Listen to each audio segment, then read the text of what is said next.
இன்னுமா பிரைவேட் செக்டார்ல கம்மியான சேலரிக்கு வொர்க் பண்ணிட்டு இருக்கிறீங்க. உங்க கூட உள்ளவங்கலாம் நார்செட் 9 கிளியர் பண்ண போறாங்க. சென்ட்ரல் கவர்ன்மென்ட் ஜாப்ப கேட்ச் பண்ணி 95,000க்கு மேல ஏர்ன் பண்ண போறாங்க. நீங்க BSc nursing, GNM of nursing படிச்சுட்டு இன்னும் பிரைவேட் செக்டார்ல இப்படி சின்ன சம்பளத்துக்கு வொர்க் பண்ணீங்கன்னா எப்படி சொல்லுங்க?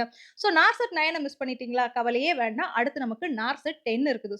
இதுக்கான கோச்சிங் கிளாஸ் நம்மளோட மெட்டியர் அகாடமி என்ன செஞ்சிருக்காங்க அப்படின்னா ஸ்டார்ட் பண்ணியிருக்காங்க.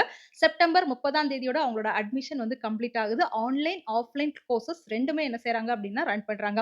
ஆஃப்லைன் கோர்சஸ் பார்த்தீங்கன்னா, பாண்டிச்சேரியில நடக்குது. உங்களுக்கு ஹாஸ்டல் ஃபெசிலிட்டீஸ் கூட அவங்களே என்ன செஞ்சுருவாங்க அப்டின்னா, அரேஞ்ச்மென்ட் பண்ணி தந்துருவாங்க. உங்களுக்கு கிளாஸஸ் பார்த்தீங்க அப்டின்னா, இந்த மந்த்ல இருந்து ஸ்டார்ட் ஆகுது.